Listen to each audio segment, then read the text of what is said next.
얻게 하려 하심이라. 아멘.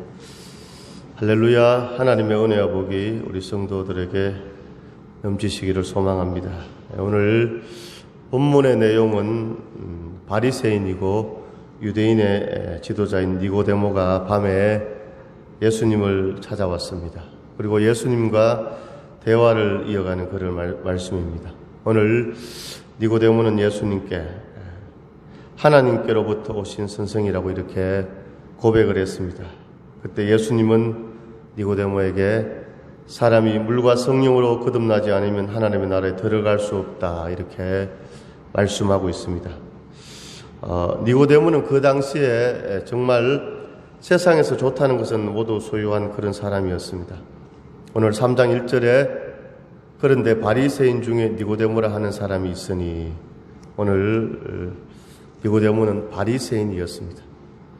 우리가 바리새인 이렇게 하면 오늘날 우리는 좀 외식하고 책망받은 그런 종교인으로 우리가 생각하는데, 그 당시에 바리새인은 사회 지도층이었습니다. 그 당시에 바리새인들은 율법을 613개 조항으로 세분해서 철저하게 지켰던 사람들입니다. 그러니까 율법을 613개로 나누어 가지고 얼마나 자기들 나름대로 율법을, 하나님의 말씀을 철저하게 지켰는지 알 수 있습니다. 그래서 스스로를 가리켜 흠이 없는 자 이렇게 부를 정도였습니다. 이와 같이 니고데모는 윤리적으로 종교적으로 완벽한 삶을 추구하였습니다. 또한 오늘 말씀해 보니까 유대인의 지도자라 이렇게 말씀하고 있습니다. 유대인의 관원이었습니다. 니고데모는 그 당시 최고 법정인 산헤드린 공회원이었습니다. 산헤드린 공회원은 그 당시에 국가를 이렇게 지도하는 70명의 그 공회 회원이 있었는데 그 중에 한 명이었습니다. 지금 얘기하면 국회의원이나 대법원의 법관 정도의 사회적 지위였습니다. 뿐만 아니라 니고데모는 아주 부자였습니다. 나중에 예수님이 돌아가셨을 때 침량을 섞은 그 모략을 100건 정도나 가지고 왔다고 성경은 말씀하고 있습니다. 요한복음 19장 39절에 일찍이 예수께 밤에 찾아왔던 니고데모도 몰약과 침량 섞은 것을 100리터리쯤 가지고 온지라 이렇게 말씀하고 있습니다. 그러니까 부자였고 사회적 신분이 있었고 율법을 잘 지켰고 세상에 정말 부러울 것이 없는 그런 사람이 바로 니고데모였습니다. 그런데 그가 오늘 예수님을 찾아왔습니다. 밤에 찾아왔습니다. 왜 니고데모가 밤에 예수님을 찾아왔습니까? 낮에는 다른 사람들의 눈도 있고 해서 밤에 예수님을 찾아왔던 것입니다. 자, 오늘 밤에 예수님을 찾아왔다는 것은 현재 니고데모의 영적 상태를 보여줍니다. 체면을 중요시 여기고 다른 사람을 의식했습니다. 영적 상태가 어두웠다는 것을 알 수 있습니다. 그렇죠? 성령의 사람, 하나님의 사람은 어떤 체면이나 다른 사람을 의식하지 않습니다. 하나님이 원하시면, 하나님이 감동 주시면 순종하고 나아갈 수 있는 그 사람이 성령의 사람, 하나님의 사람이었는데, 오늘 니고데모는 영적인 갈급함도 있었고 여러 가지 영적으로 의문들이 있었고, 그래서 예수님을 이렇게 찾아왔는데 낮에 찾아오지 않고 밤에 사람들이 안 볼 때 찾아왔다는 것입니다.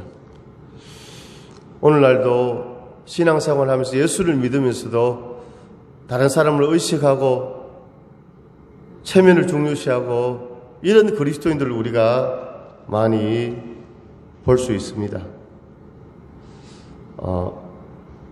니고데모는 영이 육을 이끄는 것이 아니라 육이 영을 이끄는, 영이 육을 지배하는 삶이 아니라 육신을 더 소중히 여기는 그런 마음, 그런 것이 니고데모에게 있었다는 것입니다. 자, 창세기 3장에서 보면 하와는 왜 사탄의 유혹에 넘어갔습니까? 육이 영을 이끌었기 때문입니다. 사단이 하와에게 말을 겁니다. 이 동산 중앙에 있는 선악을 알게 하는 나무의 열매, 이 선악과의 열매를 따먹으면 너 눈이 밝아져 하나님처럼 되어서 선악을 분별한다는 그 말에 미혹을 당하였습니다.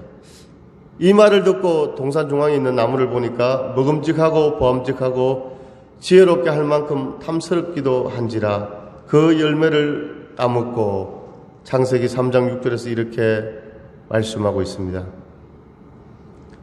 철학자 소크라테스가 이런 말을 했죠. 너 자신을 알라. 성경에도 보면 선줄로 생각하는 자는 넘어질까 조심하라 이렇게 말씀하고 있습니다. 어제부터 특별 새벽 기도를 하고 있는데 고린도전서 말씀을 통해서 은혜를 받고 있습니다. 오늘 고린도전서 2장 1절에서 5절 말씀해 보니까 사도 바울이 복음을 전가할 때 나의 아름다운 말과 지혜로운 말로 한 것이 아니라 성령의 나타나심과 하나님의 능력으로 복음을 전가했다고 사도 바울이 고백하면서 자신은 항상 하나님 앞에 설 때마다 약하고 두렵고 떨림으로 하나님 앞에 섰다고 사도 바울이 고백을 하고 있습니다. 오늘 그렇습니다. 오늘 우리가 영의 사람, 하나님의 사람 되기 위해서는 늘 하나님 앞에서 하나님 나는 부족합니다. 연약합니다. 주여 도와주시옵소서. 두렵고 떨림으로 주님 앞에 설 때 영이 육을 이끌어가는 하나님의 사람이 될 줄로 믿습니다. 오늘 니고데모는 세상적인 모든 것을 가졌지만도 다른 사람의 눈을 의식하고 체면을 차리고 오늘 교회에서도 신앙생활 할 때도 마찬가지입니다.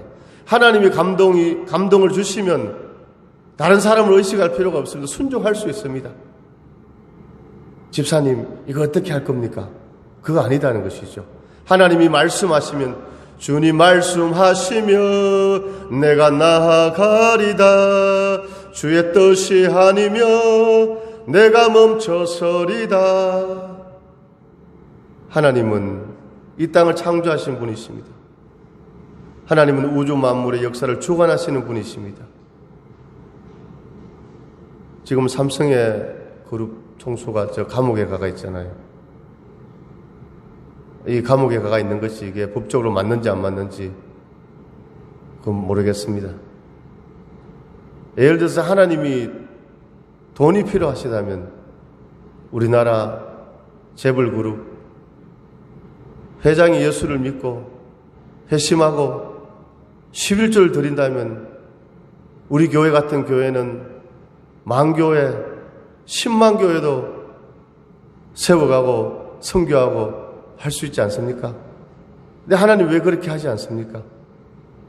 우리 한 사람 한 사람을 너무나 사랑하신다는 것이죠. 그 고린도전서 말씀에도 보면 하나님께서 전도에 미련한 것으로 영혼을 구원하시기를 기뻐하셨도다.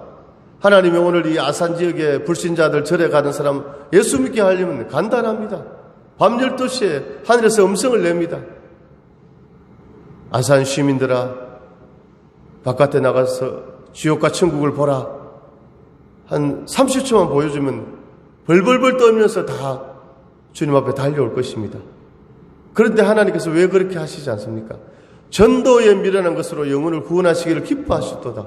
오늘 먼저 믿은 우리 한 사람 한 사람이 우리의 헌신을 통해서 복음이 전거되고 우리의 헌신을 통해서 교회가 세워지기를 하나님 기뻐하시기 때문에 우리와 1:1로 인격적인 관계를 원하시기 때문에 하나님께서 그렇게 영적인 일을 해 나가신다는 것을 우리가 알아야 됩니다. 오늘 니고데모는 세상적으로 모든 것을 가졌지만도 오늘 영의 사람이 아직 되지 못했습니다. 오늘 우리는 이 말씀을 들으면서 정말 하나님이 기뻐하시는 순종하는 다른 사람을 의식하고 체면을 따라가는 것이 아니라 주님이 말씀하시면 성령의 감동 주시면 주의 종의 말씀이 선포되어지면 즉시 순종하는 그런 축복의 역사가 있기를 원합니다. 하나님은 돈이 필요한 것도 사람이 필요한 것도 건물이 필요한 것도 아닙니다. 오늘 구원받은 우리가 하나님의 자녀로 믿음으로 크가기를 원하시고 자라나기를 원하시고 충만하기를 원하시고 그래서 마지막 날에 우리 각자에게 하나님께서 축복해 주시고 면류관 주시고 상급 주시기를 원하시는 것이 바로 하나님의 본심인 줄로 믿습니다. 로마서 8장 말씀을 한번 보겠습니다. 로마서입니다.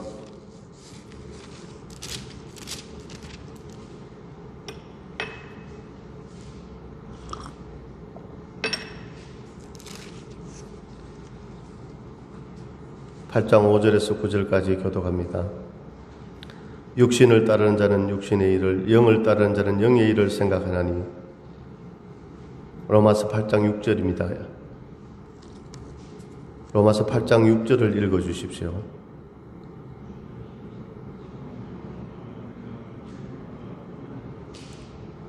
육신의 생각은 하나님과 원수가 되나니 이는 하나님의 법에 굴복하지 아니할 뿐 아니라 할 수도 없음이라.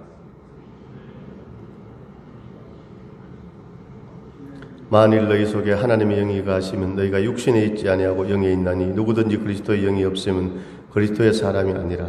12절부터 14절까지 또 교독합니다. 그러므로 형제들아 우리가 빚진 자로 돼 육신에게 져서 육신대로 살 것이 아니니라.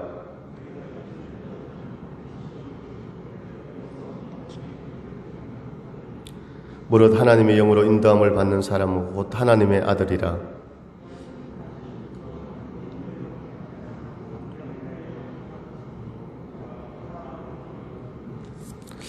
아멘. 자, 우리 갈라디아서 말씀을 또 보겠습니다. 갈라디아서 5장을 보겠습니다. 갈라디아서.